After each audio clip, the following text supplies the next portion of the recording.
れも悪くない、怒ってないってギュして織姫とベイビー、飛行したバイビーして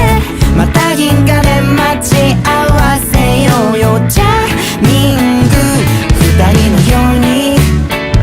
寂しさに強い僕らじゃないからさ、涙ポロリ宇宙で更新していつかはいつかは一緒に暮らそうね。